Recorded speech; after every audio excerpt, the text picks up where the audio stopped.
Nadreen, 5000 साल पुरानी हजरत नूह अलैहिस्सलाम की कश्ती तुर्की से मिल गई। अंदर से ऐसा क्या निकला कि जिसे देखकर हर कोई हैरान रह गया। सवाल यह भी है कि तुर्की के सदर रजब तैयब अर्दगान ने इस कश्ती को दुनिया से छुपा कर क्यों रखा। आज के इस कीमती वीडियो में हम आपको कश्ती नूह से मुतालिक हैरान कुन हक़ाइक़ बतलाने जा रहे हैं, लिहाजा वीडियो को शुरू से लेकर आखिर तक जरूर देखिएगा और अगर आप चैनल पर नए हैं तो इसे सब्सक्राइब भी जरूर कीजिएगा। तो आइए चलकर शुरू करते हैं। दोस्तों, कुरान मजीद में अल्लाह ताला ने जिन कौमों का तज़किरा किया है उनके आसार आज भी दुनिया में मौजूद हैं। उन कौमों को अल्लाह ताला ने उनकी नाफरमानी, खुदा ताला की ज़ात से इनकार, रसूलों, नबियों और उनके मानने वालों पर जुल्म और सितम की इंतहा कर देने पर सख्त सजाएं यानी अज़ाब दिए। और कुरान में हम मुसलमानों के इबरत और रहनुमाई के लिए उनका तज़किरा किया। हज़रत नूह अलैहिस्सलाम को सानी आदम भी कहा जाता है क्योंकि आपके ख़ानदान के अफराद और अल्लाह ताला के हुक्म से तैयार की गई कश्ती में सवार जानवरों के अलावा हर शय पानी में गर्क कर दी गई। हज़रत नूह अलैहिस्सलाम की कश्ती पर 8 अफराद सवार थे।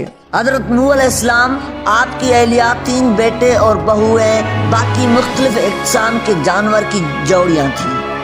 नूह अलैहिस्सलाम का वाक़या सबका आसमानी किताबों तौरात, ज़बूर और इंजील में भी मिलता है। एक अरसे से साइंसदान हज़रत नूह अलैहिस्सलाम की कश्ती की तलाश में थे।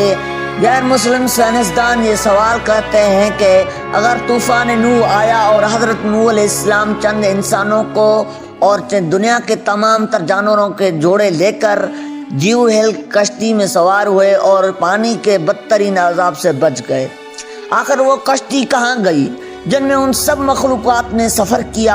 हाल ही में चीन के ईसाई मुबल्लिगीन और साइंसदानों की एक तहकीकाती टीम ने कई माह पर मुश्तमिल अपने तहकीक के इख्तिताम का ऐलान करते हुए दावा किया था कि हज़रत नूह अलैहिस्सलाम की तारीखी कश्ती को तलाश कर लिया है।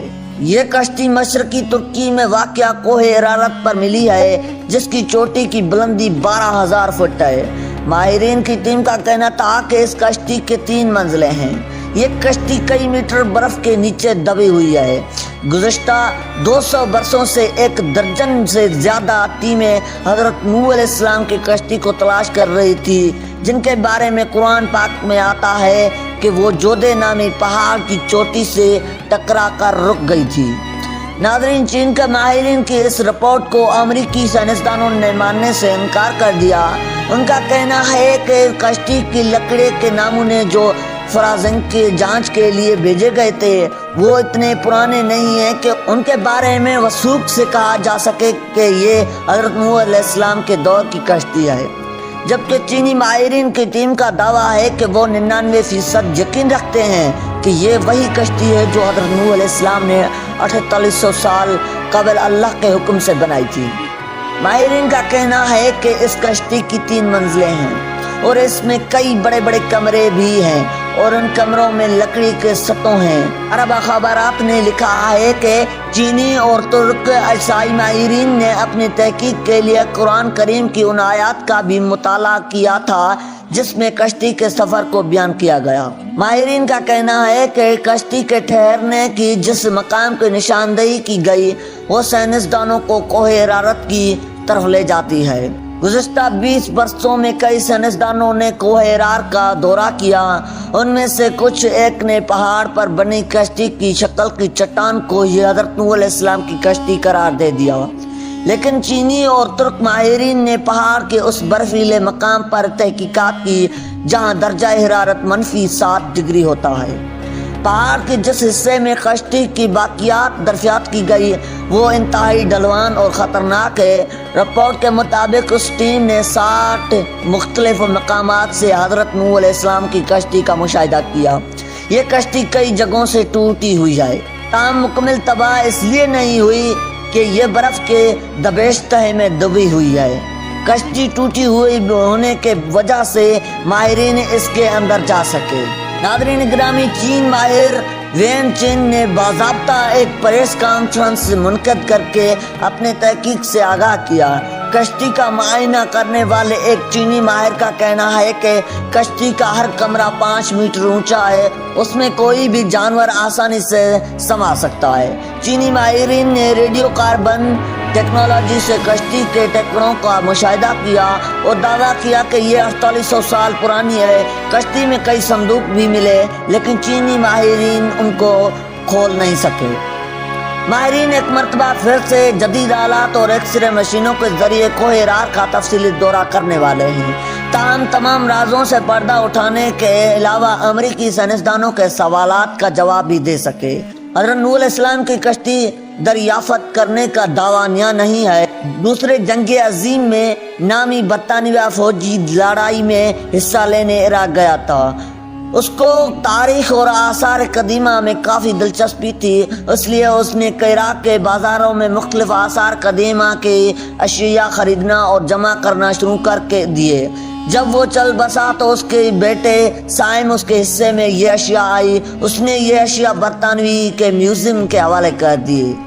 برٹش میوزیم سے وابستہ ماہر آثار قدیمہ اور رننگ سنگل نے ان اشیاء کا معائنہ کیا اور ان اشیاء میں سے ایک تختی بھی ملی جس پر قدیم اشعوری زبان میں کچھ لکھا تھا۔ سخت مٹی سے بنی اس تختی پر لکھی عمارت کا جب انہوں نے ترجمہ کیا، کیونکہ تختی پر درج تھا کہ جب انسانوں کے گناہ بڑھ گئے تو خدا ان سے ناراض ہو گیا اور پھر اس نے گناہگاروں کو پانی میں ڈوبنے کا فیصلہ کیا۔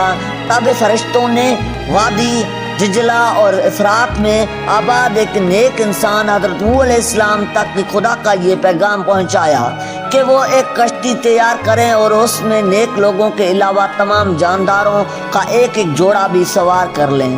اس تختی میں کشتی کو اتنا بڑا بتایا گیا کہ وہ فٹ بال کے ایک اسٹیڈیم کے برابر تھی۔ ماہرین نے اندازہ لگایا ہے کہ یہ تختی 4000 برس پرانی ہے، یعنی حضرت عیسیٰ علیہ السلام سے 2000 برس پہلے کی ہے۔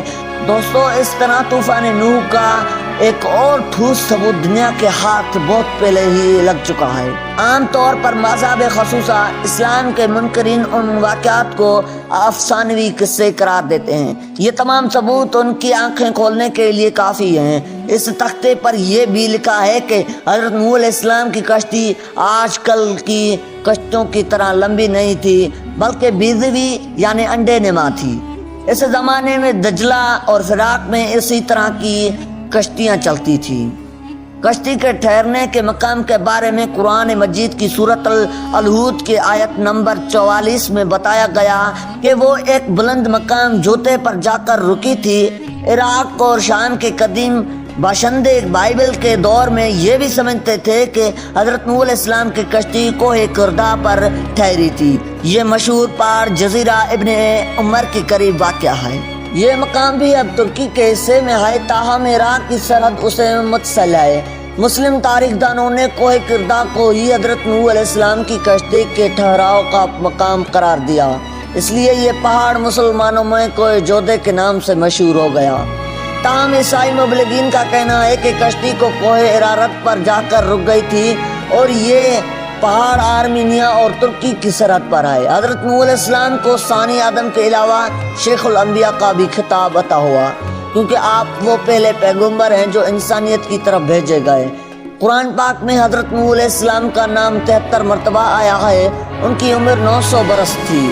نبیوں میں آپ سب سے طویل عمر ہوئی۔ حضرت نوح علیہ السلام موجودہ عراق میں آباد ایک قوم کے پاس نبی بنا کر بھیجے گئے تھے۔ جب بہت واعظ اور نصیحت کے باوجود بھی قوم نے سرکشی نہ چھوڑی تو اللہ تعالیٰ سے آپ نے اپنی قوم کے لیے عذاب مانگا۔ اللہ نے آپ کو ایک کشتی بنانے کا حکم دیا۔ 2 سال کی مدت میں کشتی تیار ہوئی جس کی لمبائی 3 گز اور چوڑائی 50 گز جبکہ اونچائی 30 گز تھی۔ جب عذاب آیا تو آسمان سے مسلسل بارش ہونے لگی اور زمین سے چشمے ابلنے لگے، ہر شے پانی میں غرق ہو گئی۔ حضرت نوح علیہ السلام کی کشتی 6 ماہ 8 دن پانی پر تیرتی رہی اور 10 محرم کو کوہ جودے پر جا کر ٹھہر گئی۔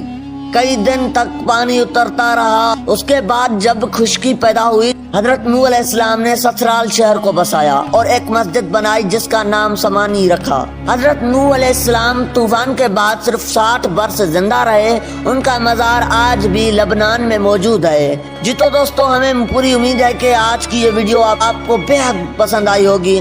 اگر یہ ویڈیو اچھی لگی ہے تو چینل کو سبسکرائب ضرور کریں اور ساتھ ہی کھڑے بیل آئیکن پر دبائیں تاکہ ہر آنے والی ویڈیو آپ تک پہنچ سکے۔ اللہ حافظ۔